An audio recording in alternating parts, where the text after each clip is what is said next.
明天我和昭子立春送去钱二当家的家里，我还会同他们一起去胶州的孙老爷家。立春跟我一起去，见识见识真正的军队。胶州有些像前世的青岛，坐牛车要5-6天时间。想着蔚蓝色的大海，鲜香的海货，丁香也想去。丁壮和丁昭都摇头不同意。丁香翘起小嘴：钱太太一直想见你，明天带你去钱家玩玩，跟你爹一起回家。想着丁香要去，又道：立春娘也去啊。也只得这样了，想去远地方旅游还得再大一些。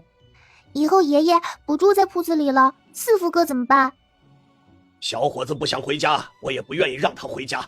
跟着那几个人学不到好，我就每月给李裁缝200文大钱，四父在他家搭个铺，吃早晚2顿饭就行了。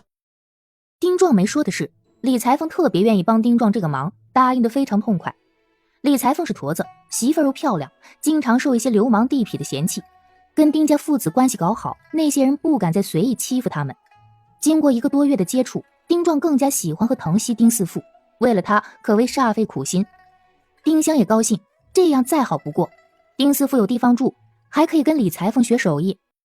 张氏看着漂亮的小闺女笑弯了眼，哎呀，我闺女真漂亮。是娘亲把我生得这样漂亮吗？张氏笑容更深。丁家其他几人都穿着细布新衣，打扮得很是精神，一看就是去做客的。不过他们所有人的行头加起来都没有丁香一个人的行头值钱。丁昭赶牛车，丁壮抱着丁香与另几人坐上车。系着腿的菲菲和系着脖子的黑娃伸长脖子看着丁香，眼里满是不舍。杨虎家的把2碗吃食摆在他们面前，笑着道：香姐下晌就回来。钱大虎媳妇敏氏迎了出来，她的眼睛一下被丁壮怀里的丁香吸引过去，朗声笑道：哎呦呦，这就是小香香吧？之前还以为丁老掌柜吹牛，我家老爷夸大其词，却没想到比传说中的还粉嫩漂亮啊！说句老掌柜不爱听的话，这孩子真不像你亲孙女儿，倒像是公主娘娘生的。哎呦呦，稀罕死我了，快让我抱抱！这孩子真不像你亲孙女儿，倒像是公主娘娘生的。哎呦呦，稀罕死我了，快让我抱抱！不管是真话还是客气话，让丁壮乐得哈哈声老大。他现在不太敢夸丁香了，但听别人这么夸丁香，哪怕埋汰了他也高兴得紧。这话却让丁昭和张氏的心紧了紧，对视一眼又赶紧错开。孙女儿，给你钱大娘见礼。丁香差点乐出声，钱大娘还真像了，自己可不就是公主生的。呵呵，她喜欢这位钱大娘。丁香跪下给敏氏磕头：香香见过钱大娘。钱大娘让张氏和丁立春转送过几次给丁香的礼物，今天实在太喜欢，又从头上取下一只赤金香宝簪塞进丁香手里。她把丁香抱起来亲了好几口，几人进屋落座上茶。钱大娘又捏着丁香的小脸，鼻子耳朵啧啧地说：哎呀，这闺女不止长得好，还有福。瞧瞧这小脸儿，前额饱饱满满，像个红苹果，还有这耳垂又大又厚，赶上菩萨的耳朵了。说的丁家人欢喜不已。闲话一阵，丁壮把寒冰刀拿出来放在桌上。钱大娘眼里满是惊艳和惊喜，一叠声让人去镖局请老爷赶紧回家。嘿，若是这把刀不是林峰兄弟相托，我一定会想办法灭下。真是便宜他了。老爷尽说老实话，我也是这么想的，若换个人肯定要媚一下。哎呀，快准备赏饭，吃了饭我就带着丁老掌柜去胶州，叶春也去啊，让你见识见识水军，看看咱们大黎朝的战舰，还有大炮和火铳。你想考武举，就得熟悉这些火器。无比自豪的样子，丁立春高兴地答应：我也去，正好看看孙子和小外孙女儿。钱大虎点头同意。钱大娘又嘱咐着丁立春：那些火器只能看不能碰，小心伤着。丈夫的手就是被火铳炸残的，前程也炸没了。钱大虎惧内，一般不会跟媳妇儿翻脸，但这话他非常不爱听，眉头都皱了起来。你们这些妇人呐，你只会关注细枝末节，怕死怕伤就不要当军人。打水战，大炮和火铳比强弩弓箭强得多，打陆战比刀枪威力大。那都不去碰的话，还打个球仗啊！打仗，不管做什么，误伤总是避免不了。朝廷还会大力发展火器，这是趋势，懂什么懂？我的外孙女儿我还没见过，有香香这么讨喜就好了。另一桌的钱大虎听了，哈哈笑着，想说怎么可能，怕媳妇儿不高兴，又把话咽下。众人急急吃了饭，丁昭带着媳妇儿闺女告辞。他们没有马上回家，而是把牛车寄存起来，去了临水县城最大的银楼富来银楼。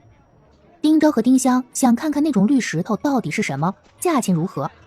张氏不知道男人的意思，以为要给闺女买什么首饰。丁昭跟掌柜说道：我想买样镶绿宝石的首饰。虽然掌柜和小二觉得这两口子不像能买得起那种首饰的人，但看小女娃的穿着和气派，又觉得这一家人属于乌龟有肉在肚子里的土老肥，面上不显，包里有钱，或许买得起呢。便拿了几样赤金镶宝的簪钗、手环、耳环出来，其中一只赤金莲花步摇的花心正是嵌了那种绿石头，比其他绿宝石稍浅，更加晶莹璀璨。绿石头比豌豆大一点。这两人还挺识货，特别是这个小女娃，小小年纪居然也看出这是好东西。这只步摇镶嵌的是祖母绿，也是我们银楼最贵的首饰之一，要650两银子。丁昭知道了，这种石头原来叫做祖母绿，镶了这种宝石的首饰卖价最贵。丁香之前猜到了，现在证实了。看了人家这么多东西，不买不好。丁香早就想给张氏买样好首饰，虽然钱大娘送她的簪子正适合张氏戴，但钱家给她的，她不好再送张氏，张氏也不会要。丁香问了一圈价格后，指着一只赤金梅花簪：给娘亲买。哎呦，这位小姐有眼光，这只簪子做工精巧，价钱也不高，要69两银子。哎呀，娘有首饰，不要不要。开玩笑，这么贵的簪子顶着能成仙呀。再说丈夫哪里有那么多私房钱。爹爹，你是出手大方的男人，我知道你带了那么多钱的哦。我娘亲可是顶顶好的女人。然后就鼓着眼睛看着丁昭，看他好不好意思不给媳妇儿买。张氏红了脸，丁昭气乐了。虽然家里会进2笔钱，这不是还没进吗？而且他怀里的100两银票是父亲给他买生铁和铜锭用的，但闺女想让他买，掌柜和小二又眼巴巴地看着他，自己也从来没给妻子买过这么好的饰品。再想到家里那些值大钱的蜜汁香，他豪爽地说：闺女是在用激将法吧？啊，好，爹爹买。当家的太贵了，咱不买。这位娘子有福，相公大方，闺女孝顺，这样我再便宜一点，65两银子。丁昭非常大方地掏出银票，张氏不好再说，心里美滋滋的，甜蜜压过了忐忑。你爷回来，你要帮爹说说话啊。丁香给了他一个这还用你提醒的眼神儿。公款私用的确不好，可丁氏铁铺是家族企业，铺子里的钱就是他家的钱，偶尔挪用一下也无妨。几人又去了牙行，丁香一直想买个手巧的妇人，专门做盘扣。牙人听了张氏说的条件，说道：哎呦，我也不知那几人谁手巧，你们自己看吧。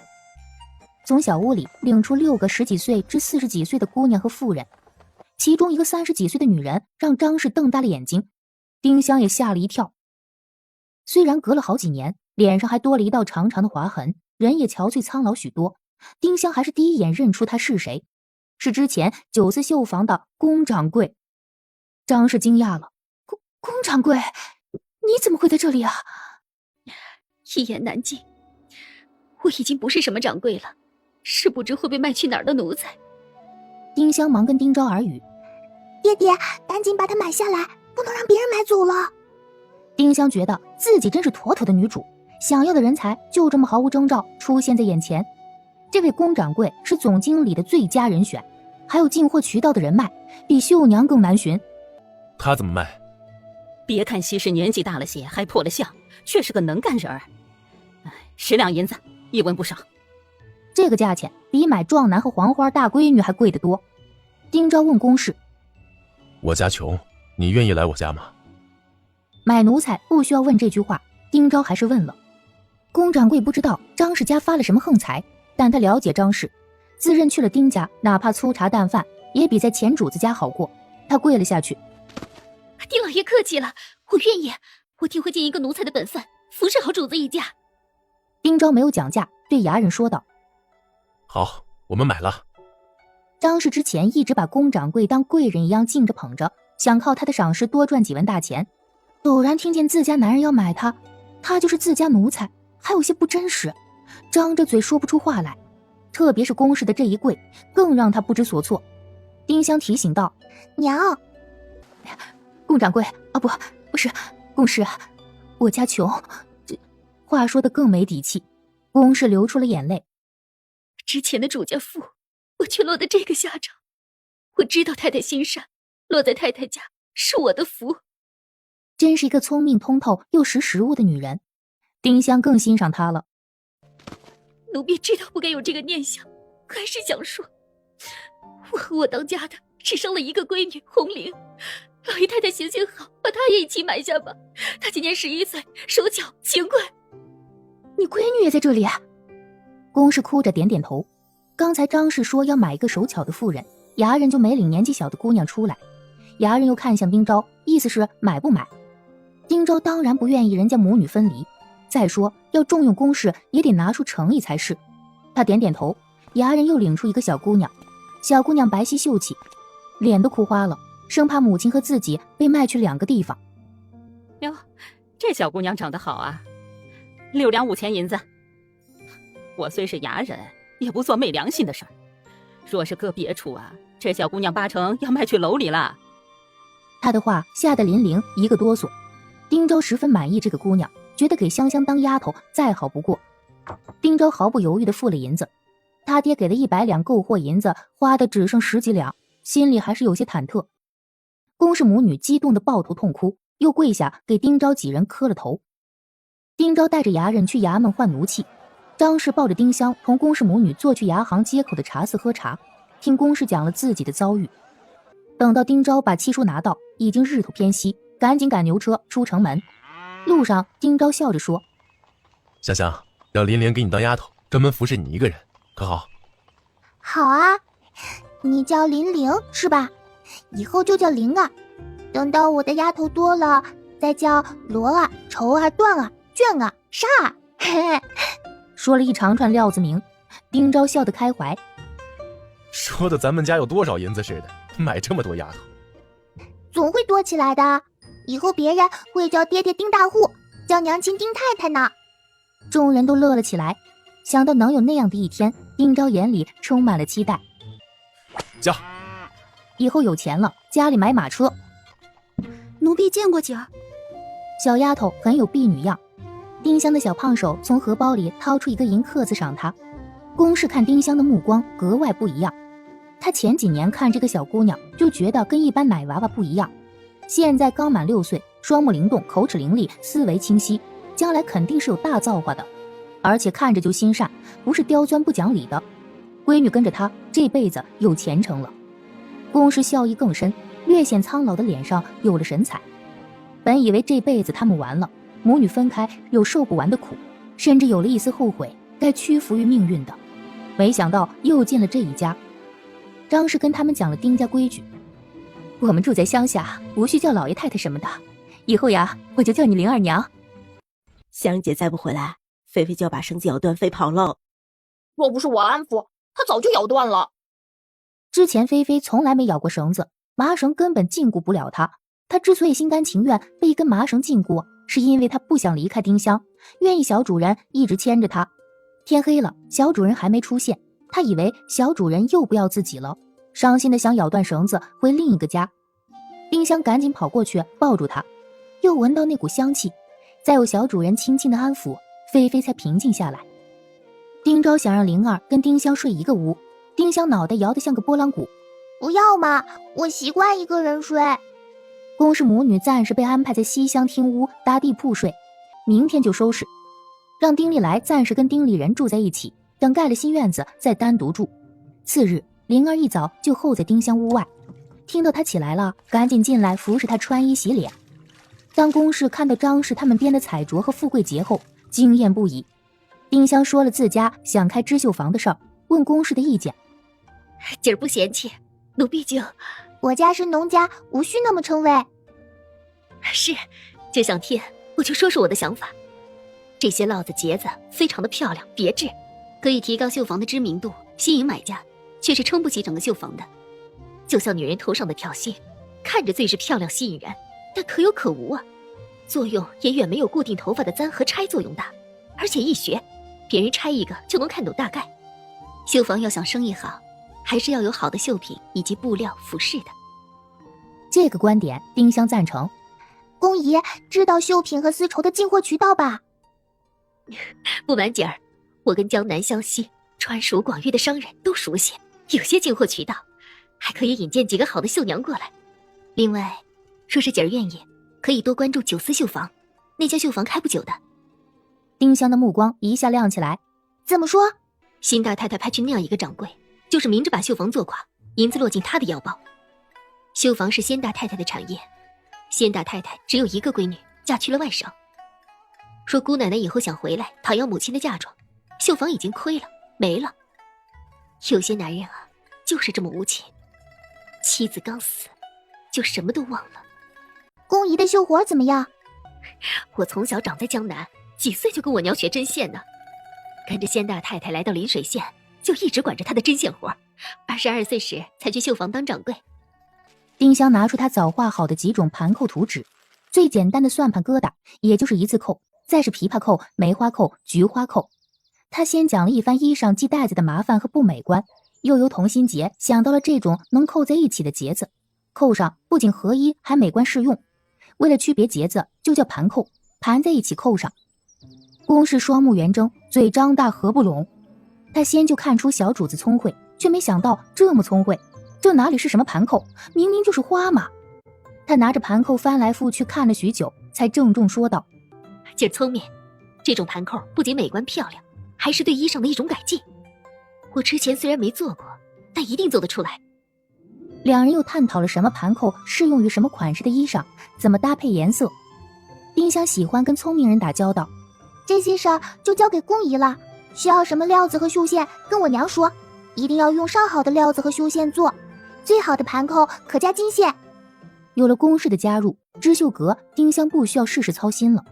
他又开始想买到铸铁作坊后，怎么跟爷爷和老爹建议改进炉子，按比例加入吸金土。5天后，宫氏把张氏和丁香请去，他把那4对盘扣都做了出来。丁香满意的点头，这跟他前世看到的那些旗袍上的盘扣一样精致漂亮。张氏和灵儿满眼惊艳。宫氏又给丁香量了一下衣裳，我给姐儿做件春衫，再缝上盘扣，什么样看得更加清楚明了。想象着那种衣裳，宫氏眼里直放光。24下晌，丁昭和丁立春回来了，钱家马车把他们送到家门口。他们来回坐的马车速度快，还在胶州玩了几天。丁香正心急地盼望着他们，高兴地跑过去抱住爷爷的腰，给车夫喝了水，又送了2个银饺子，把人送走，让杨虎家的把一筐海鲜搬进厨房，几人进了上房。看着孙女亮晶晶的眼睛，丁壮笑着从怀里掏出3张银票，说道：“孙大人即使喜欢那把刀，卖了我600两银子的手工费，还有那么多的美味和礼物。之前想着能有300两就不错了，没成想给了这么多。孙女儿不是想开绣房吗？都拿去。”丁立春又笑道：“孙大人是胶东水军参将，我居然能结识那么大的官。孙大人的公子孙宇浩领我上了战船，大战船比咱家院子还大得多。明年立春满14岁，去水军当差。大哥不想考武举了。立春不是学习的料，不一定能考上武举。孙大人年轻时中过武进士，他考笑了立春，说立春马下功夫和力量还成，但马上功夫和射箭武器都太弱了一些，策略也一般，镖局条件有限，还是去军队更好一些。先给孙大人当亲兵，好好的练武和学习。若是能考上武举，前程更好；若是考不上，熬几年也能升官，然后再慢慢的往上熬。丁香也觉得双管齐下更好。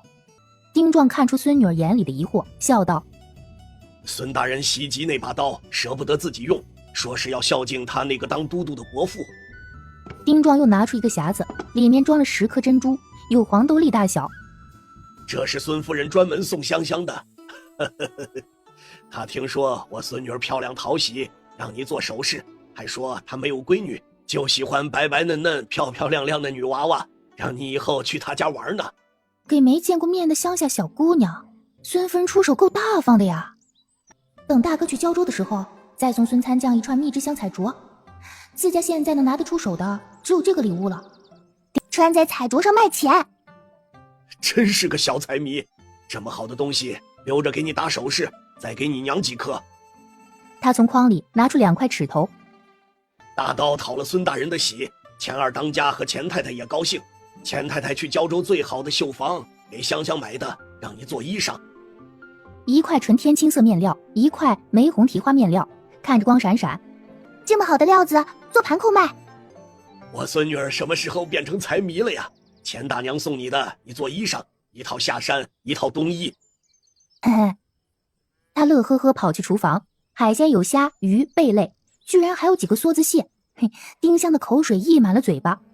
杨虎家的和张氏都不会做这些高级食材，把在小屋里忙碌的公氏叫了过来。不失鲜味儿，清蒸最好吃了。多留些大虾，明天包饺子。爷爷喜欢吃饺子，给他包不一样的海鲜大饺。丁壮出来拿了些海货，让杨虎家的送去丁山家和夏二家，想想又拿了2条鱼出来，让送去夏李正家和丁力家。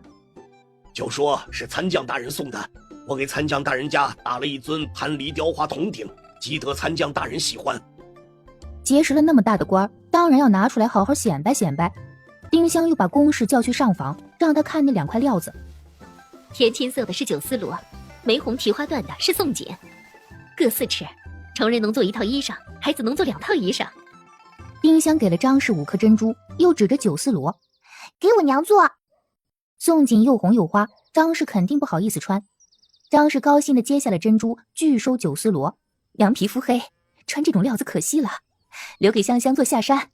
李二娘，先用宋锦给香香裁身冬衣，我赶着缝出来，过年就能穿。姐儿的肤色白，穿这种面料肯定好看，再买些皮料镶上，那更好看。丁壮听了，掏钱让张氏去买皮毛。哪里可惜了，娘是该好好打扮打扮了，让公姨裁，做件适合娘穿的。张氏还是摇头不愿意。9丝罗给姐儿做一件春天穿的半臂，正好配盘扣，还剩下大半够给成人做一件下衫了。就这么办，我做件半臂，娘做件下衫，剩下的料子做盘扣。主子饱餐了一顿海鲜大餐，下人们也吃上了1条海鱼和几只大虾。饭后，丁壮要与丁昭商量事情。昭子和立春留下，你们都出去吧。丁昭看了一眼丁香，笑道：爹，香香也留下吧，她人小鬼大，肚子里有好些好主意。丁香便坐着没动，他知道老爹是怕他擅自花了那么多钱给媳妇儿买首饰，爷爷揍他。生铁和铜锭买了吗？还没，买货的银子挪作他用了。做什么用了？我看立春娘辛苦，嫁来咱家这么多年都没有一样好首饰，就花65两银子给她买了根金簪。丁香正想帮老爹说话，丁壮皱着眉毛骂开了：笨！我怎么就生了你这么个温吞儿子？家汉穿衣吃饭，给媳妇买首饰衣裳是男人的本分，挣了银子就是该把媳妇打扮体面一些，买样首饰还吓成这个样子。若是你娘在世，我会把大半的家业都挂在她的身上，留下香香是想她帮你说情吧？瞧你那点出息！丁昭没想到老爹说出这些话，嘿嘿干笑起来。丁香知道爷爷是宠妻狂魔，没想到这么宠，听听这话说的多爷们儿啊！他爬上爷爷的膝盖，狠狠在他大黑脸上亲了2下，带响的那种。爷爷怎么这么好啊？能当爷爷的孙女儿，我幸福的紧呢。可惜安安奶奶死早了，若她活着，只要分了家，哪怕家里不甚富裕，也会过得舒心快乐。丁香的甜言蜜语即是让丁壮受用，大笑着把孙女搂在怀里坐下。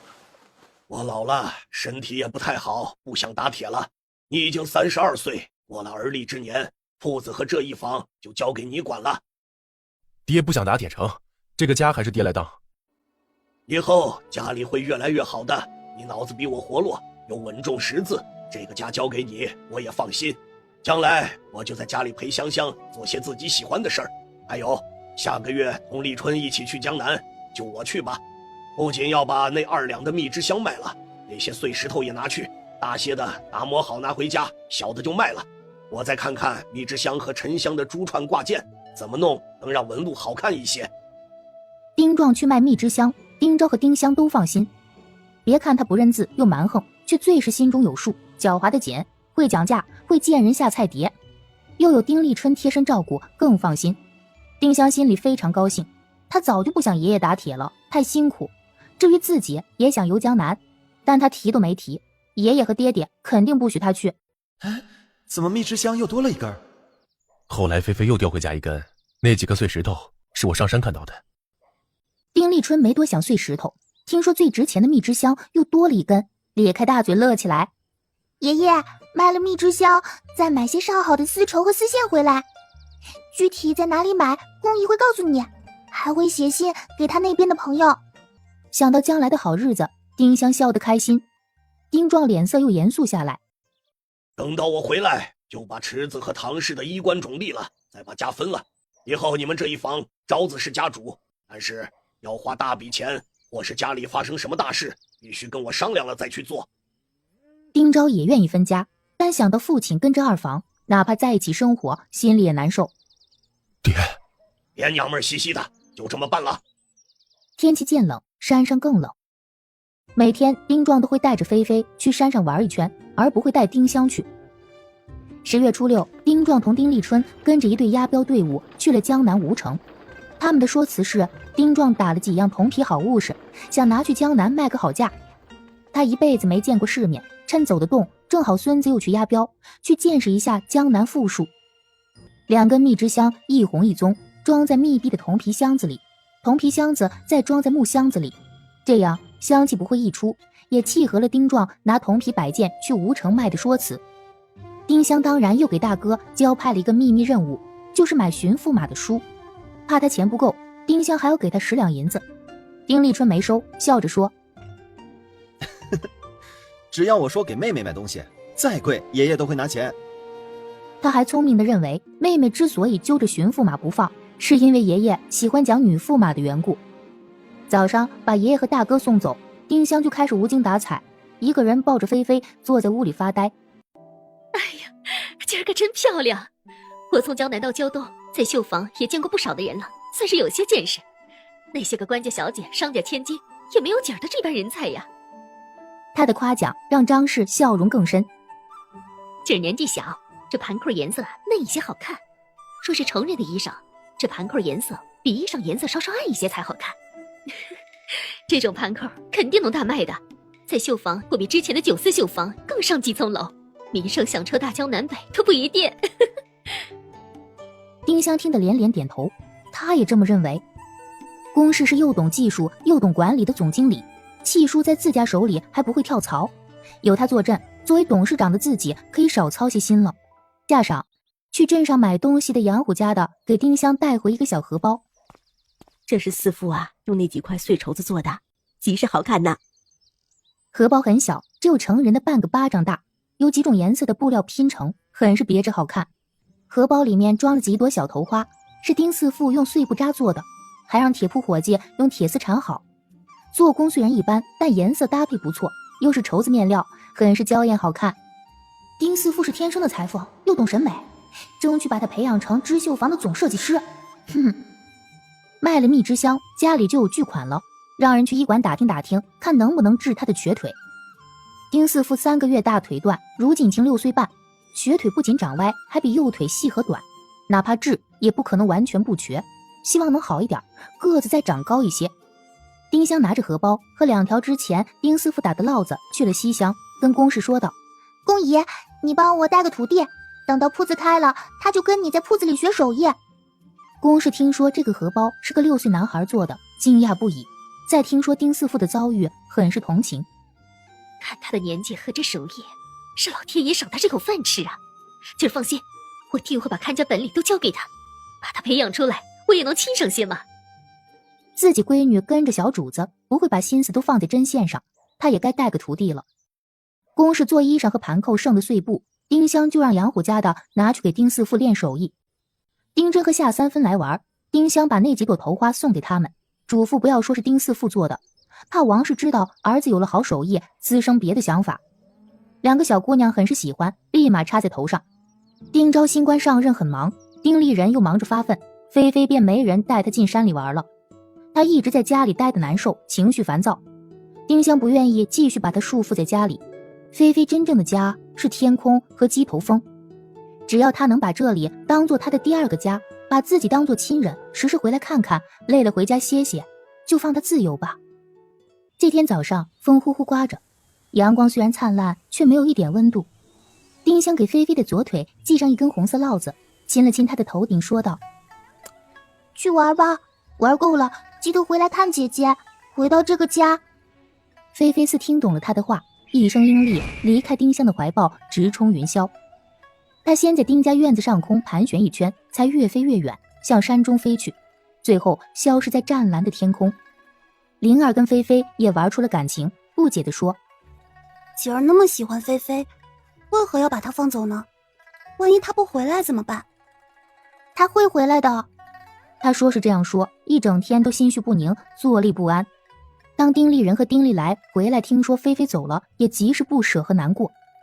一家人围着桌子吃晚饭之际，突然听到外面传来咕咕叫声。丁香、丁立人、丁立来互相对视一眼，再大喊一声：菲菲回来了！都跑了出去。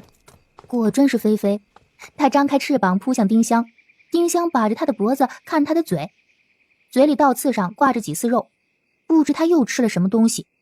杨叔，快拿水来给菲菲漱口。杨虎答应着，笑着拿出一碗水给菲菲漱了口，又拿湿帕子把她的毛擦干净。几个孩子才跟菲菲亲热起来。爹爹，咱家为什么不买个铸铁作坊呢？那样你就不需要费心去买生铁了，这边铸铁那边打铁多好啊。真是爱操心的小妮子，你以为铸铁工厂就不买原料了？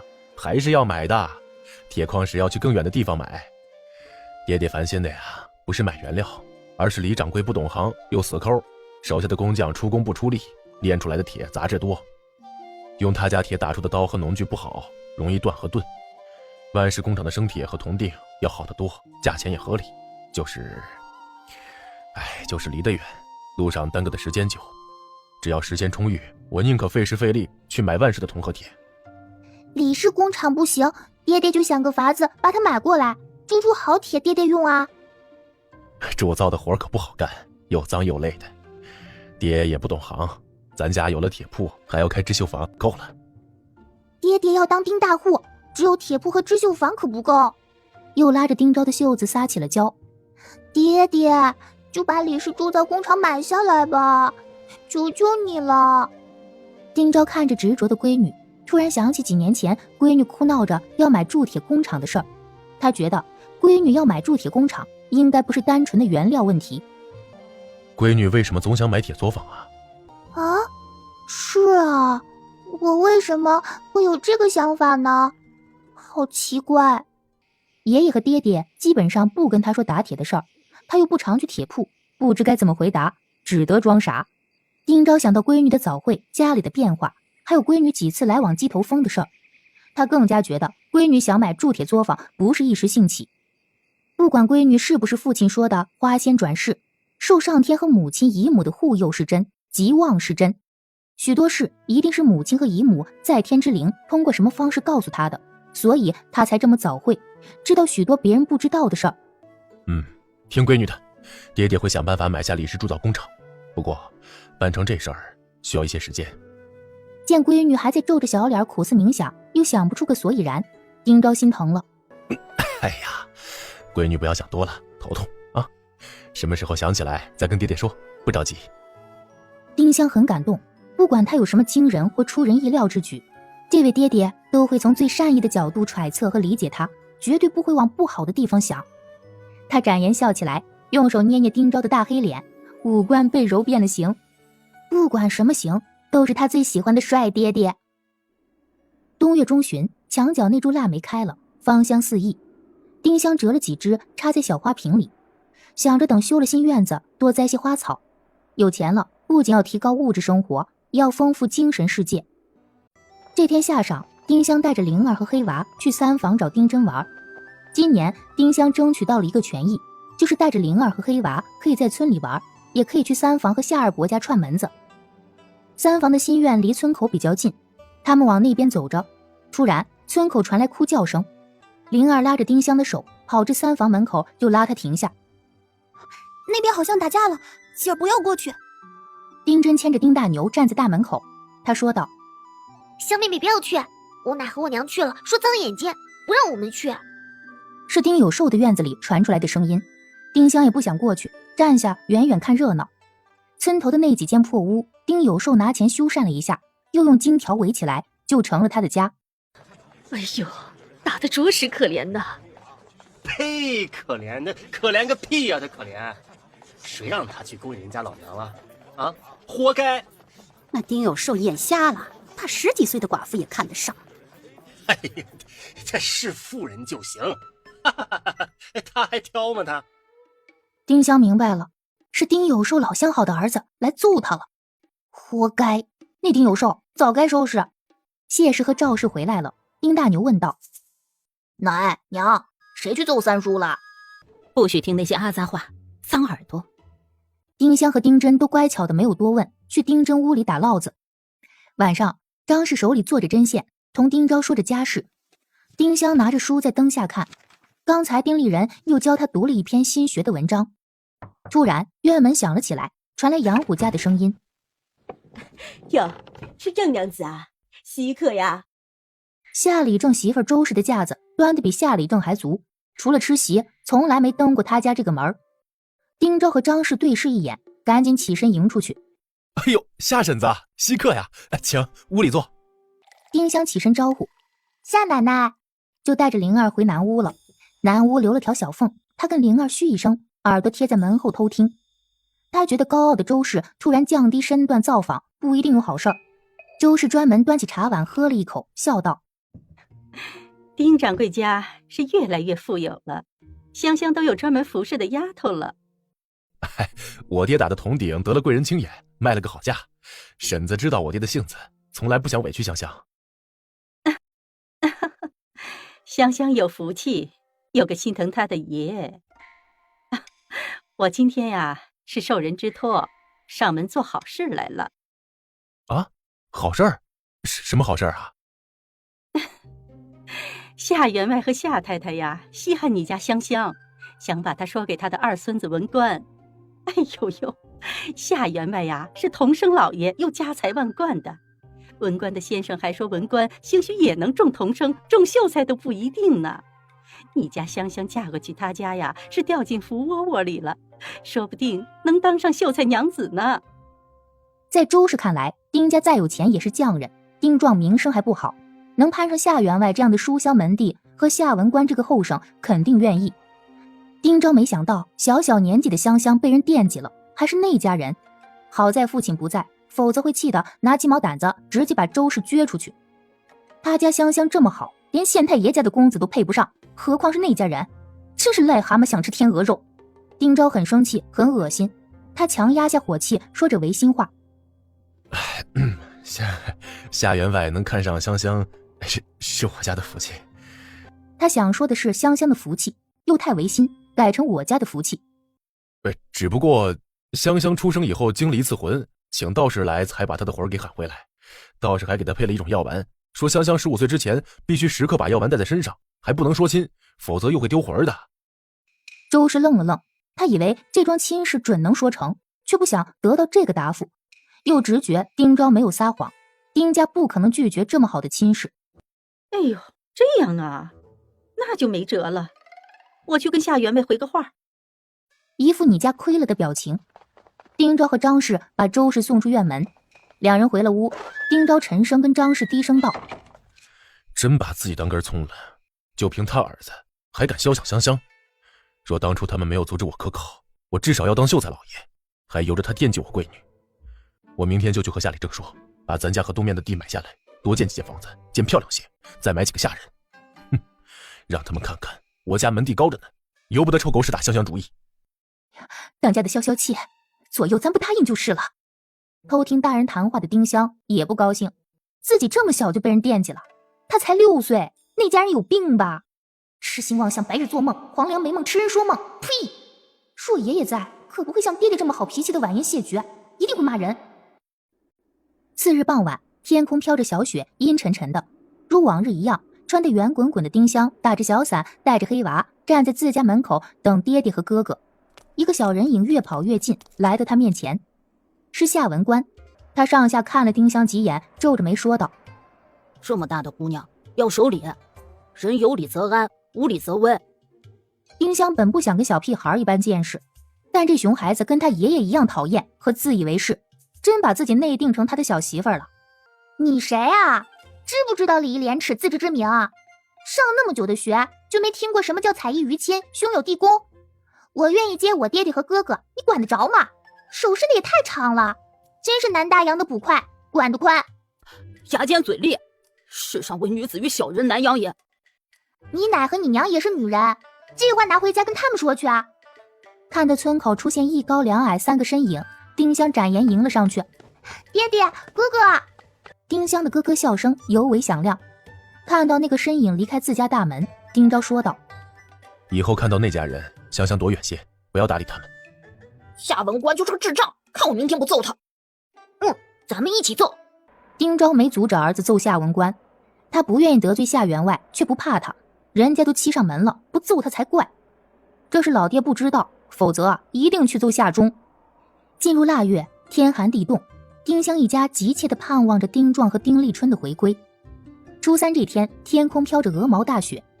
张小宝从冀北跑山回来，送了丁香家几包那里的特产，还住了1天。天冷了，在家歇歇，等明年开春再出去。大半年的时间，小舅舅挣了不少钱吧？还行，虽然辛苦，净挣了20几两银子。之前我们全家辛苦3年都挣不到这个数。想到那个稀土矿山，丁香说道：“我记得白水河对面，你们村子的北边有一座光秃秃的小山，好奇怪，山上为什么不长草呢？”这个问题他也问过张氏，张氏不知道，还笑说：“石头也不长草。哎呀，姑娘家的，想那么多做甚呢？”张小宝一直觉得丁香聪明，对什么都感兴趣。那座山上的土是稀金土，那种土贫瘠，什么都不长。也不能说是贫瘠，在灾荒年间，村民实在没得吃了，就把稀金土背去山外窑厂换钱，要过河，要翻山越岭，一筐一筐背出去，也换了不少钱呢。丁香知道了，那个小山是公共地段，上面的土谁都可以挖，以后得想办法买下来。次日上午，张小宝回家，张氏给娘家带了2条酱肉、2包补药回去。张老丈的身体越发不好，张氏本来想等到张金石回家的时候把药送回去，正好张小宝来了，把张小宝送走。丁香坐在北屋温暖的炕上，爬在炕基上设计衣裳，想着什么衣裳配盘扣好看。菲菲昨天晚上回来了，她站在丁香后面，不是啄小主人的小屁屁，就是啄他的后背。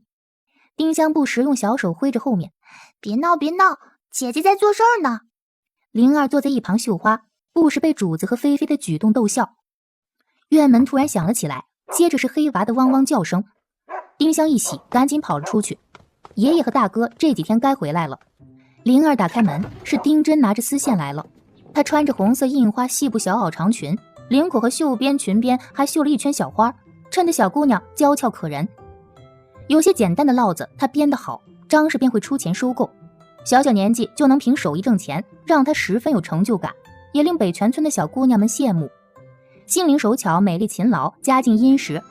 丁真小萝莉如今在方圆10几里也算个小名人。丁真一坐下就八卦道：“等我看到夏员外和夏礼正陪着2个人在村子里面转，说是要在村子里买地建房呢。”“哦，是谁？”“不知道啊，他们穿着绸子衣裳，光闪闪的，比夏员外穿的衣裳还好。哎呀，那夏员外的脸都笑烂了，之前我还以为他不会笑，原来会笑啊。”能让夏员外这么巴结的人不会简单了。晌午，杨虎夫妇从镇上回来，他们又买了半扇猪肉。家里现在日子好过，做了许多酱肉和腌肉，吊在房檐下，极是壮观。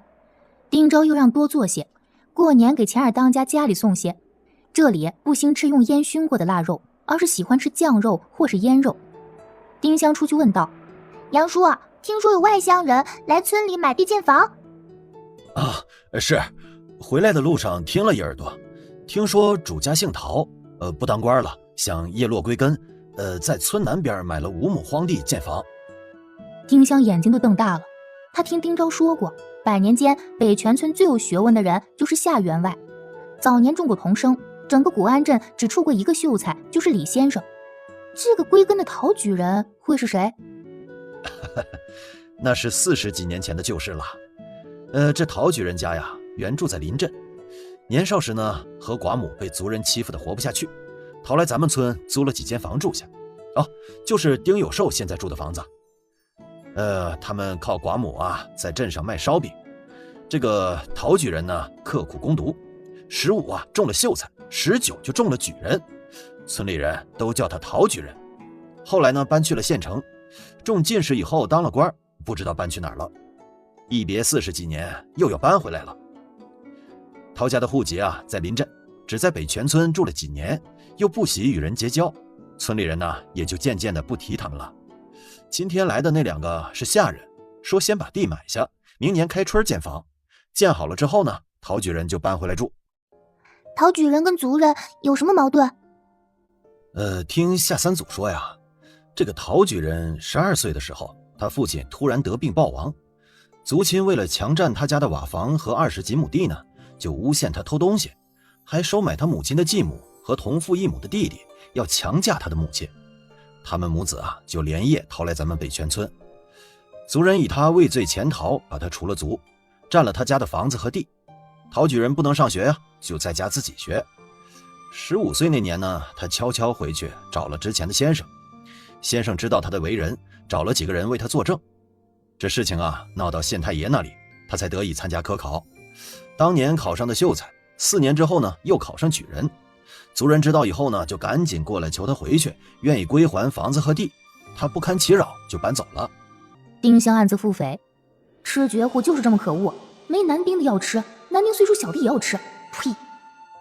陶举人年少时就心性坚韧，又有勇有谋，村里能有个知道天下事的人，让丁香非常兴奋，又暗自打着小算盘。再看看陶举人的人品，若是不错，就想办法套上关系拜师，再打探打探外面的世界。对，就这么办。香香，爷回来了！丁香第一个跑出去，其他人紧随其后。杨虎已经打开门，丁香冲上去，跳上爷爷的怀里。丁立春给了车夫车钱，同丁昭、杨虎把几个大筐拎进屋。他们买了整整6大筐好东西。再看他们的笑容，蜜汁香肯定卖了个好价钱。丁壮把礼物做了分配，不出意外，丁香的东西最多，不仅有吃的穿的戴的，还有一套5彩瓷茶具，一个青花瓷花瓶，一架小猫咪苏绣桌屏，一面锃亮的雕花铜镜。哎呀，爷爷也太破费了，乡下地方哪里用得到这么金贵的东西？丁香还是笑着表示了感谢。丁壮把送亲戚朋友的东西理出来，送3房2个孩子的礼物是最好的，给丁大牛的一根银项圈和一个小银锁，丁真2块漂亮绸子。他们又讲了江南的繁华富庶，那里的房子和风景就像画里的一样。吃完饭喝完酒，丁壮让张氏和丁立春去给大房3房送礼物，丁立人和丁立来送关系好的村民。屋里只留丁昭和丁香了。丁壮拿出一厚摞银票，笑得老脸像个包子，眼睛都找不到了。2样蜜汁香都是极品，红色的重一些，卖了7600两银子；棕色的轻一些，卖了7000两。丁香早有心理准备，鸡头峰出品必是极品。丁昭小眼睛瞪得像2筒，不就是2根带香的黑棍吗？一下子卖了14600两银子，这还有假呀？他们制成成品卖得更贵。庆芳斋的掌柜看到咱们家的蜜汁香，嘴张开半天才合拢，赶紧把东家请了来。庆芳斋主要就是卖龙涎香和麝香的，第一次收到这么好这么多的蜜汁香。那几个人都是聪明人，没问我们是哪里人，从何处搞到这么多的蜜汁香，只是让我们以后有了这好东西就卖给他们，他们绝不压价。东家也高兴，送了我们一个铜底玉盖的小香炉，这个小香炉呀，就送给县太爷了。剩下的就再卖给庆芳斋。丁香也这么觉得，之前不敢多拿去卖，还是怕遇到黑店家。如此上道，明后年再去卖2根。还好蜜之香是阴木，没有保质期。我买东西花了500多两银子，又用了一些，还剩14000两。我留4000两，先去当铺把安安那个玉镯给赎回来。玉镯当初是活当，我总想着以后挣钱赎回来，当了420两银子，每年加42两留置金，利滚利，我始终无法攒到那个数。他的脸阴沉下来，起身去了卧房，从里面拿出一张发黄的票据，他的眼里涌上泪意。我以为这辈子只能是这张纸陪着我了，没成想一下子得了这么多钱，真是天意呀！今年正好是第25年，活当最后一年，我居然还能把镯子赎回来，一定是安安在天之灵保佑香香。丁昭几人都以为丁壮把那个镯子卖了，没想到是活当。若是这样再好不过，爹明天就去赎，4000两不够再加，无论花多少都赎回来。我每年都会去当铺一趟，提醒他们把那个镯子保管好，等着我去赎。朝凤和思贵换了一个又一个，他们面上答应，但我知道他们心里都在骂我智障。时间拖得越久，赎金就越贵。许多年以前，这赎金就超过了玉镯本身的价格，再去赎是傻子呀。今年年初我又去了当铺，朝凤说今年是最后一年，若是年底再赎不回去，他们就会处理了。若是赎的话，一共是2866两银子。他们哪里知道，玉镯对我来说那可是无价之宝。当初为了把昭子好好养大，不得已我才当了他。他没说的是，因为还有一个更宝贵的玉佩做纪念，他才把玉镯拿出去，还想着若董一和不找来，有玉佩做念想；若董一和找来，他把玉佩交出去，手上赎玉镯的钱又不够，就找董一和借点。丁香也替爷爷高兴，当出去25年的纪念品终于能够拿回来了。爷爷哪里是恶汉了，明明柔情似水的嘛。特别是提到安安奶奶，嘿，你眼里的柔情蜜意都似能溢出来，还有看我的目光满满的温柔和宠溺呢。丁香喜欢这样的爷爷，心里更加自得。还好今年把蜜之香取回来，玉镯赎不回来会是爷爷一辈子的遗憾。丁壮抹抹眼睛，又把那张票据叠起来收好。老子刚才说到哪里了？爹说到留4000两银子。啊，对，赎完玉镯还剩1000多两，就当是我的私房钱了。再给香香500两当零花钱，不能让她白辛苦了。剩下的9500两属于你们这一房的存项，由你来保管。虽然说咱们分了家，我和丽来还是要靠你养活的。池子活着便罢，若是死了，你还要分丽来的一笔财产。香香的嫁妆那就更不能少了。那是那是。丁昭拿着厚厚一摞银票，喘不上气。他做梦都没想到自己的手有一天会拿这么多的银子。丁池因为大旺的唐氏折腾那么多年，不如自己养了个极旺的好闺女。丁香拿着5张银票笑眯了眼，没想到爷爷奖励了他这么多钱。这一世他刚刚6岁就实现财务自由了，500两银子相当于前世的40万呢。这个时代许多小康之家的所有家底儿都没有这么多呢。香香把银票放好，别被人发现了，这是给你的零花钱，留着给自己买零嘴儿，买衣裳首饰这些大件儿，还是找你爹拿钱，找爷也行。丁香好笑，有钱腰杆壮，500两银子只是买零嘴儿。好，丁壮又从怀里取出2个荷包，先把一个荷包打开，里面装了2节1寸多长的蜜之香细枝，跟他的小指差不多粗细，外面的皮都没了，一红一棕，散发着淡淡香气。来，这是香香要的东西，我带回来了。丁香比了一下尺寸，每根能做4个椭圆形的小珠子。丁壮又从另一个荷包里倒出7颗打磨好的祖母绿，他的脸上浮现出一丝笑容。这银楼掌柜出了850两银子，想都买下来，可是我没舍得卖。如今咱们家有钱了，女人们也应该有好样式的首饰。那10几颗碎渣，60两银子卖给银楼了，40两是打磨这几颗石头的费用。这2颗给香香做蜜之香挂件用，最大的这颗和1颗小的给你媳妇打首饰，剩下3颗将来送给那3兄弟的媳妇，由你媳妇管着。说完这些，父子2人开始商量分家事宜，先私下分，把分家文书写好，等丁壮死了再去衙门上当。这是大黎朝的潜规则，许多人家私下都这么做，只要有契书有人证，官方一般都认可。丁香回屋，丁昭又把丁香一再要求买铸铁工厂的事讲了。香香那么想买，那就买吧，别说有用，就是没用。香香挣了这么多钱，她想霍霍，那就由她霍霍好了。娘，爹爹要送你2颗最漂亮的祖母绿打首饰啊！娘就一个乡下妇人，要那么好的首饰做甚？卖了，给儿子闺女攒聘礼嫁妆。娘如今是富太太了，以后大哥二哥当了官，跟你请封诰命，娘就是夫人了，当然要戴好首饰啊！说的张氏笑眯了眼。兄妹2人去了南屋，丁立春拿出3本书，神秘的笑道：“哎，嘿嘿，我才知道，荀谦代的号为四海居士，署名都是荀四海。我跑了好几个书斋才买到3本。他的书啊特别贵，光是这2本编译的书就花了6两银子，都是爷爷给的钱。这2本啊送妹妹，这本呢妹妹看看就还给我，我留着。”丁立春要留的书是《火攻攻略》，由荀四海单独撰写。这是一本军事书籍，还是有关火器的。另2本书名叫《几何原本》，为第1、2卷，由荀四海与一个叫加马乌的传教士共同编译。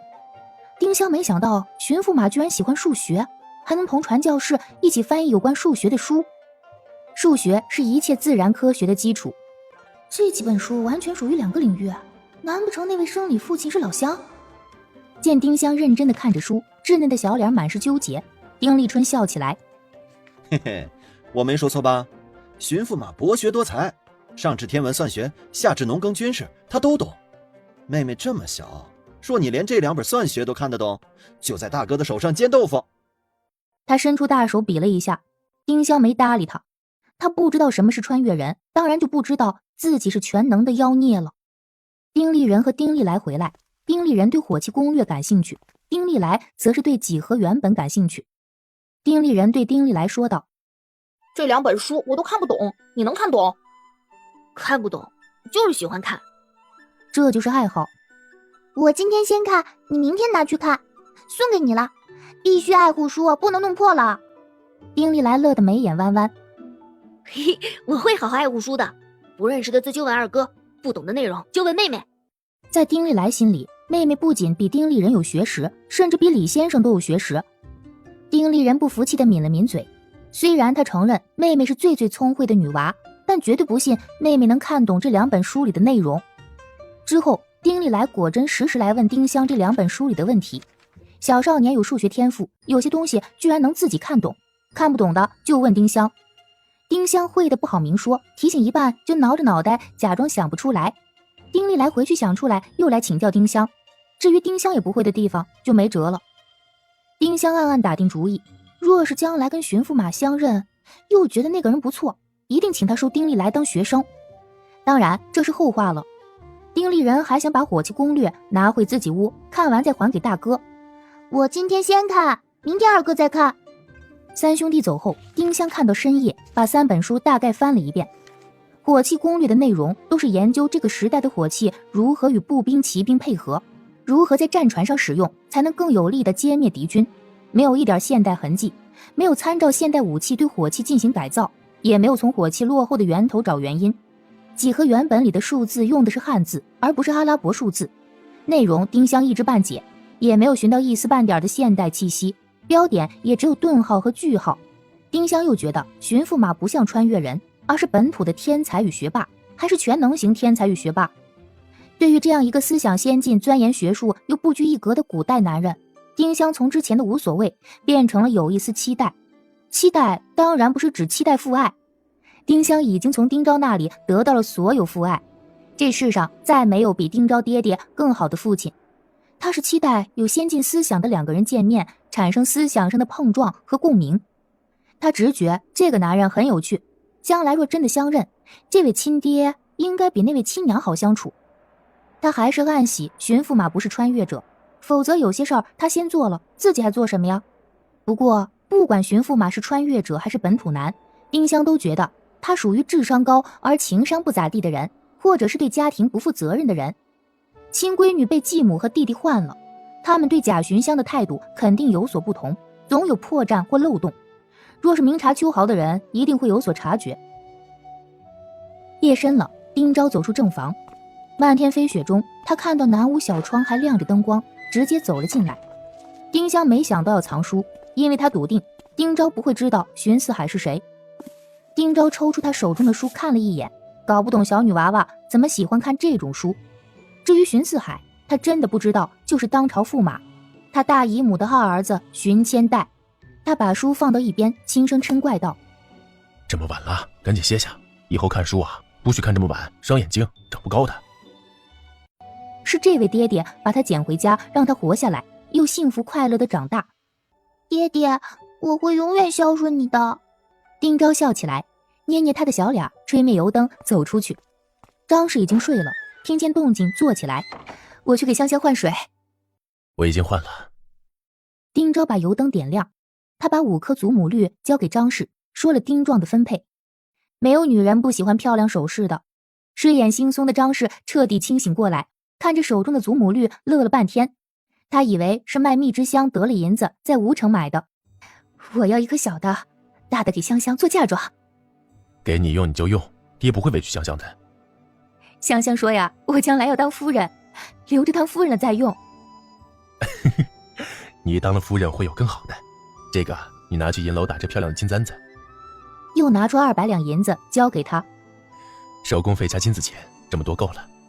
这么好的宝石，不要再复来银楼做了，以后有机会了，去省城更好的银楼做。张氏长这么大没摸过这么多钱，没敢接。当家的，你不能再把买生铁的钱给我用了，公爹会揍你的。看你说的，咱家如今有钱了，这个家也由我来当，以后你穿的用的都买好东西。丁昭又把丁壮要分家的事跟他说了。公爹为什么要分家呀？爹觉得是香香把菲菲吸引来，菲菲又把灵芝和蜜之香带到咱家，让咱家发了财。这么看，香香的确是忘了咱们家。香香的命格准了，唐氏大旺的命格也应该是准的。有唐氏护着，池子不一定会死，兴许啊，在哪里逍遥快活呢？爹怕他们再回来祸害咱们这一方。丁昭真话说了一半，又拿了20几两碎银交给张氏。这是给你的零花钱，家里用小钱你直接拿，不要都存着给岳父，他家现在不穷了，若是有需要你找我要。张氏红着脸点点头。次日，丁昭和丁壮带着送钱家的礼物去了县城，出了钱家直接去当铺。当朝凤看到丁壮真的拿银票来赎玉镯，又是欢喜又是吃惊。他在这里做了这么多年，还是第一次看见这样的傻帽。这对玉镯卖给银楼顶多1000两银子，这人居然拿着2800多两来赎。恭贺老掌柜发了大财。丁壮再次拿着这对玉镯，眼圈都红了。他看了许久，才用帕子包好揣进怀里，对丁昭说道：我死后那个玉佩传给香香，这对玉镯给你媳妇，将来再传给立春媳妇，一代一代传下去。丁昭躬身答应。两人又赶着去县衙给丁池夫妇下户，证明他们已经死亡。丁昭的说辞是，他几次梦到丁池托梦，说他在外面无依无靠，冷得紧，想回家，证明他们死亡后，家里就给他们建衣冠冢，让他们魂归故里。丁池夫妇已经失踪3年以上，又有交子铺暗杀的传闻，丽媛非常痛快地给他们办了死亡手续。腊月初7，丁壮和丁昭在丁家祖坟给丁池和唐氏立了衣冠冢。丁家族人都来参加了葬礼，丁丽来披麻戴孝给坟头磕头，他哭得很伤心，一遍又一遍地说：我爹说我娘当我，他们不会死的。放屁！你爹会看屁的相，他把这一家子害苦了，也把他自己和他媳妇作死了，再混说，看我把大耳巴抽你！唐氏的弟弟唐元也来了，他们一家也都认为丁池和唐氏已经死了，虽然没有找到尸骨，但建个衣冠冢让他们入土为安是好事儿。丁丽来难过犯宁，只有丁香哄得了他。晚上又把罗汉床抬来丁香的小屋，小小少年睡在罗汉床上哼哼唧唧，在丁香的安慰下才睡着。初时上午，大雪纷飞，丁壮请了二祖祖等几个丁氏族人，丁丽、丁山两兄弟、夏里正、蒋豆腐、夏二来家里。唐元是昨天让人给他送的信，他也来了。唐元沉着脸，非常不高兴。丁家请他来，只说有事让他当见证，虽然没明说什么，他和父母也猜到了是分家的事儿。唐父气得大骂丁壮和丁昭薄情寡义，欺负弱小，还交代唐元该如何应对，如何打那一对父子的丑脸，如何多为丁丽来争取利益。唐母都哭了。丽来犯了年，也才9岁，小小年纪没了爹娘，多可怜呢！我不相信丁老亲家那么无情。丁立春、丁丽来都列席了会议，丁丽来眼睛红肿，昨天夜里又难过了一夜。尽管爷爷、大伯、大伯娘、妹妹都跟他保证分家跟没分一样，他和爷爷依然会跟大伯一起生活，他还是难过不已，就是想哭。丁壮起身冲众人拱了拱拳说：池子虽然死了，好在他还有后，我想让丽来顶起2房门户，把家分了。众人脸色都变了，看了丁昭一眼，这是不愿意养活弟弟的遗孤了。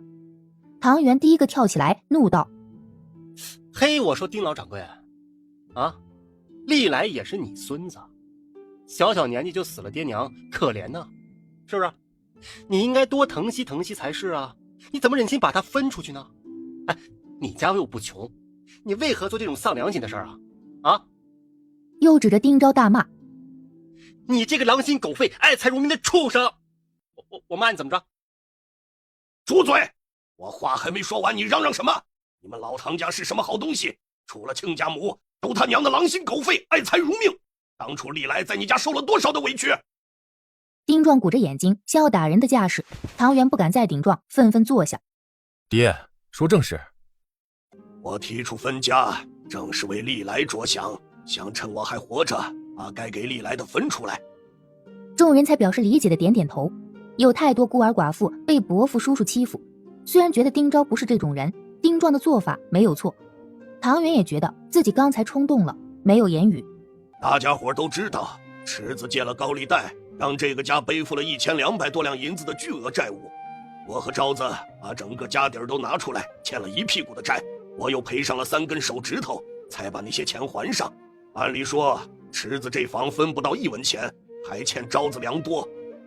这话唐元不得不接了，沉声问道：那个老亲家的意思是让历来净身出户，所有财物都归那一房？老亲家，那历来才刚刚8岁，你让他一个孩子怎么活呀？你他娘的少放屁！老子话还没说完呢，又来招骂。爹，说正事儿。好在立春有福，捡到一朵千年灵芝，卖了一半，还清了外债，又把这个院子和铺子赎了回来。我和昭子都喜欢历来，这孩子忠厚仁义，不忍心让他受苦。我们商议决定，这座院子给他，我去江南卖铜摆件挣的钱，会拿出一部分至20亩地，也给历来。铁铺给昭子这一房，当初还剩一半灵芝，卖了给南方的商人，那笔钱本来就是立春挣的，分给昭子一房，还剩下160两银子是我的私房，没用完，将来给香香当嫁妆。我不忍历来孤独一人，我跟他一起过了。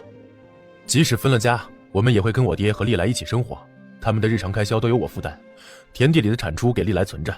历来是孤儿，我这个大伯不会亏待他，将来我给历人分多少家产，就赠与他多少。最后一条让众人肃然起敬，自认自己做不到这一步，都纷纷称赞丁昭仁义。只有丁壮和丁昭知道，这个协议既保证了丁历来的利益，孤儿和赠与又保证了丁昭一房的利益。若丁池真的死了，丁历来是孤儿，丁昭愿意赠他家产；若丁池没有死，丁历来不是孤儿，便没有了赠与这一说。哪怕丁池回来败家，也只能败这座旧院子和那20亩地。唐元喜极，觉得自己和父亲之前小看丁壮和丁昭了。丁昭跟眼高手低的丁池不一样，他起身给丁壮和丁昭作了个揖，亲自执笔写了分家文书，把协议内容一字不落的都写了进去。丁昭和丁历来签字按手印，丁壮和其他证人也按了手印。丁历来又哭了起来。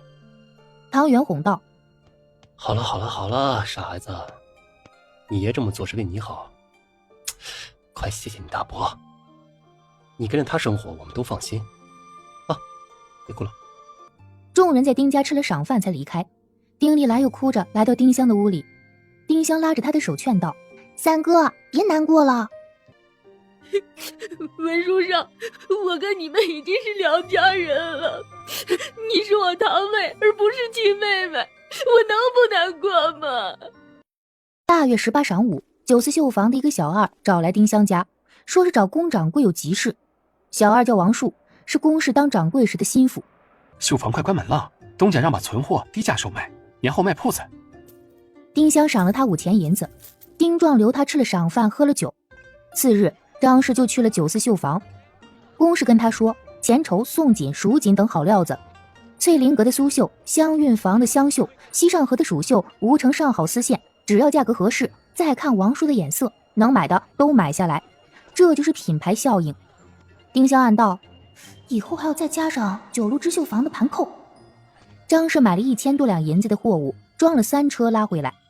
龚氏又同张氏去了县城一趟，同一个账房人选和几个绣娘私下接触，那几人都知道9四绣坊长不了，表态愿意跟着他们干。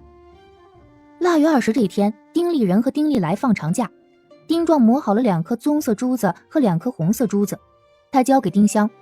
孙女儿满意吗？好看，爷爷不止打铁打得好，木工活也做得这么好。他跑去找张氏，让张氏把装珠子的盒子拿出来，从里面挑出1大2小3颗金珠，大金珠上刻着竹。他让张氏用这3颗金珠和2颗棕色蜜汁香珠编一个彩镯，用黑线编，这是送县太爷的。整串的蜜汁香串他们送不起，但这种带蜜汁香珠的彩镯价廉物美又别致好看。至于蜜汁香珠的来历，只说丁壮去江南买的，比大珠子便宜一些。又找出1大2小3颗金珠，比刚才的金珠小一点，大金珠上刻着福。再用这3颗金珠和另2颗红色蜜汁香珠编一个彩镯，用红线编，这是送钱大娘的。县太爷要巴结好，钱家的关系要维系好。自家要买下9四绣坊，开9路织绣坊，还让龚氏继续做掌柜，沈家肯定不高兴。有了黑白2道，沈家才不敢动他们。之所以给钱大娘编，而不是给钱二当家的编，是因为钱二当家不喜别人注意他的手。另4颗蜜汁香珠也会做成2个彩镯，一个送孙参将，一个以后送需要送的人。22这天，丁家人去县城送年礼，丁昭和丁立春3兄弟去县太爷家送，除了一串装在锦盒里的蜜汁香珠彩镯，一个香炉，还有江南买的2样摆件。丁壮带着丁香去钱家送，除了蜜汁香珠彩镯，还有一套钱二当家的衣裳，一筐腊肉。哎呀，小儿总算又来我家了，香得慌。丁壮在胶州见过这几个男人，挨个抱拳招呼：邹小将军、钱小将军、朱小将军。钱雷跟钱大虎很像，一看就是父子。邹庆是钱大虎的女婿，钱玉娘的夫君，长得健硕勇猛，一看就是力拔山兮的军人。朱小将军年近20，小麦肤色，瘦高个，长相俊朗。丁香总觉得他看着很严肃，却有种别样气质。一个长得像钱大娘的年轻小媳妇儿笑着说：娘，我小时候也没见你这样稀罕过我啊。是钱玉娘。钱大娘玩笑道：你小时候有香香长得俊吗？众人笑了起来。钱玉娘嘟嘴跺了跺脚，又拉了拉钱大娘的衣袖，算是撒娇。钱家出身武将，讲究不多，一起在厅堂里说笑。钱大娘看到丁家送的彩镯，喜极，笑道：哎呦呦，我也带上蜜汁香珠了，这比那些大珠串还别致好看。娘抱够了，给我抱抱呗，我也稀罕稀罕。钱大娘不愿意松手，钱玉娘硬把丁香抱过去，用脸挨了挨她的小脸，从手腕上取下一个玉镯塞进她手里。灵儿过来接过去，钱玉娘吸了吸鼻子，问道：香香擦药啊？丁壮又把丁香小时候掉魂，道士让带药丸的事说了。香香有福气，遇到一个有本事的道士。我们街后一户住家，儿子小时候掉了魂就没招回来，现在还有些傻呢。钱雷媳妇何氏又过来，从钱玉娘手里把丁香抱过去。我早就想抱抱香香了，不敢从婆婆手里抢，只能从小姑手里抢了。何氏亲了亲丁香，也从头上取下一只荷花玉簪塞进丁香手里。灵儿又过来接过去。儿媳跟香香好好亲香亲香，以后啊，照着这个模样给我生个孙女。嘿嘿，就冲爹娘的长相和我们2口子，怎么可能生出这么俊的闺女？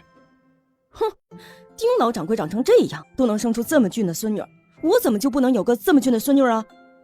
爷爷，你知道钱大哥、邹大哥、朱大哥是什么官吗？丁壮摇头，他指什么职务不知道。邹大哥是6品副千总，钱大哥是7品把总，朱大哥是8品委外把总，他们都在战舰上当差。朱小将军的官这么小？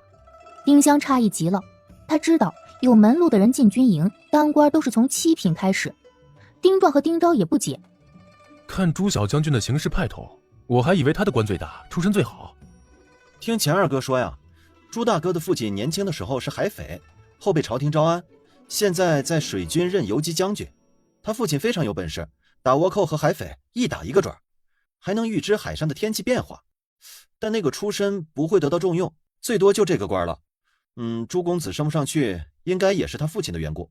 朱小将军看着最斯文，也最有气度，却是那种出身。丽人颇为老道地说：“人不可貌相嘛。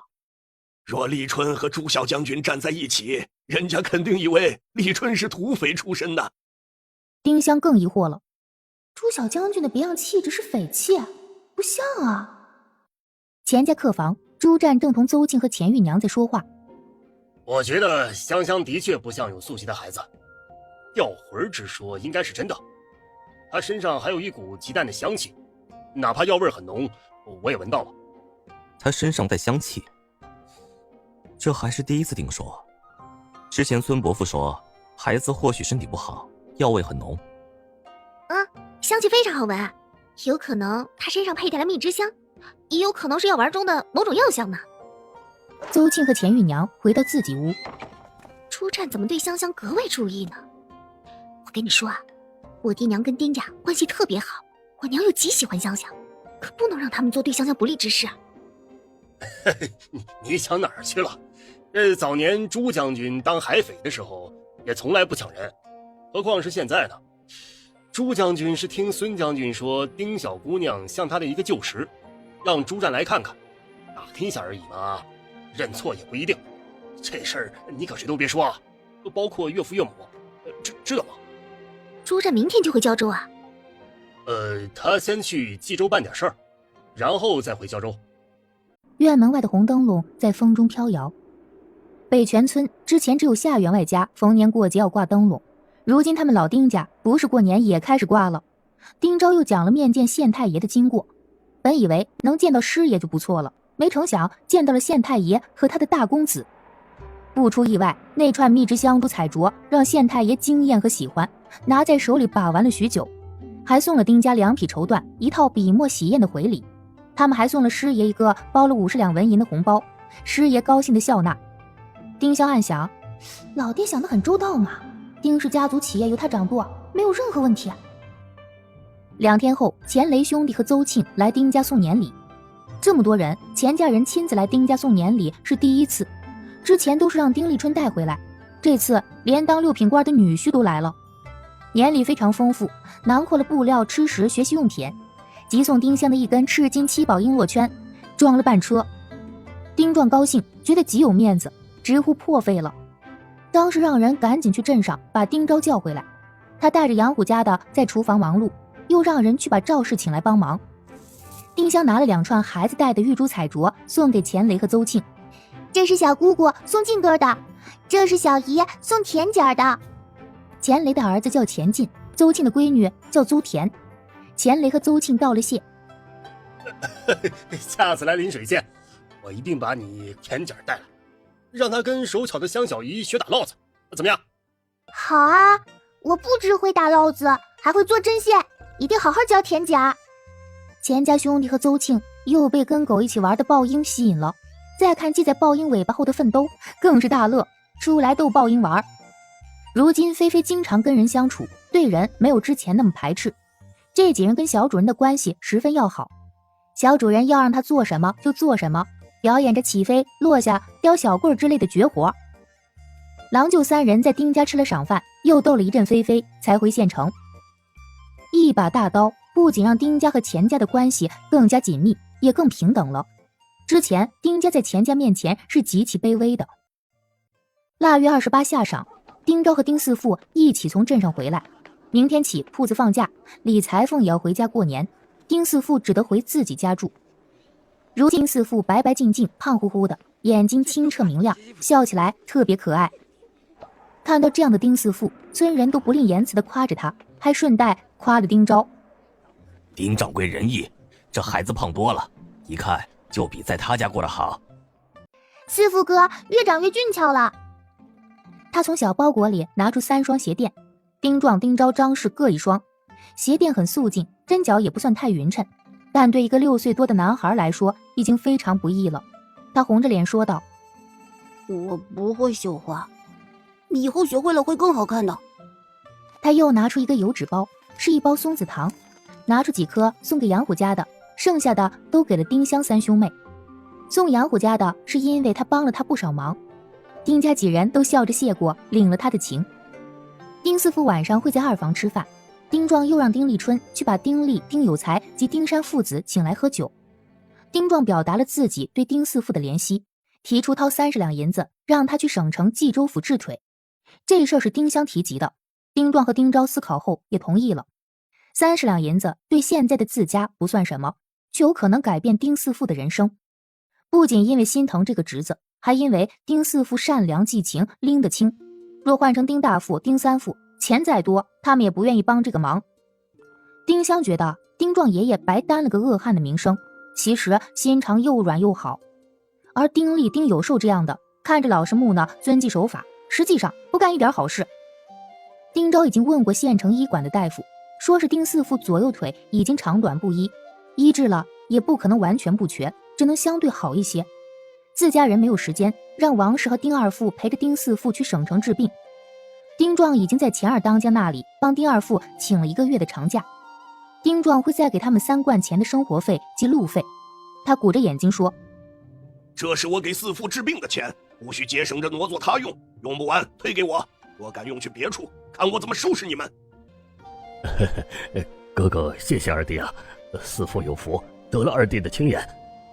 丁四富又跪下给丁壮和丁昭磕了头，哽咽着说：“二爷爷和二叔的这份情，我一辈子记在心里。”他还知道自己能得他们特别的爱护，少不了丁香的帮忙，这话就不当众说出来了，记在心里就好。饭后，丁立几人拿着30两银子、3贯钱，乐呵呵回家了。王氏听说后喜极而泣，四儿子的瘸腿是他心头永远的痛，能尽可能的治病再好不过。丁三富说道：“那个四富还欠我说媳妇的钱呢，你先把这个钱扣下来，剩下的给他治病啊。”难得说话的丁大富也发言了：“是谁都知道四富这个病治不好，何苦浪费银子呢？咱们家这么穷，不如拿出20两银子出来治3亩地，剩下的钱给3弟4弟说媳妇儿，这该有的也都有了，不是？”丁二富沉着脸说：“有本事自己挣钱买地，我们家没给4弟掏钱治病，二爷爷看不过去给了钱，你们还好意思媚下？若二爷爷知道你们的想法，1文钱也不会出。你们连二叔的钱都敢昧，不想活了？你们3人初6就走，租辆驴车，吃喝上节约些，那3贯钱花不完。”要过年了，铺子没发点钱？发了50文，二爷爷、二叔和香香帮了我2多，我买糖送香香了。王氏气得戳了一下他的脑门。嘿，他们家有的是好糖，还稀罕你买的破糖。娘，4弟做的对，他们有是他们的，我们记情是我们的。他觉得这个4弟有时候聪明的紧，有时候又实诚的紧，干嘛要说老实话？镖局也给他发了300文大钱的过年钱，他偷偷花了200文给丁壮买了1壶酒，回家跟王氏说只发了100文。他也生气爷爷和父母，二爷爷家帮了自家这么多忙，他们就受着，没有一点表示。他这200文钱，兴许是这么多年来他们送2房最大的礼了。丁二富如今难得回家，又在外面见了世面，长得最高最壮，几位长辈和另几个富都怕他，不敢再言语。丁四富说老实话却是经过细思量的，哪怕挨打挨骂，他也要让长辈知道自己继二爷爷一家的情。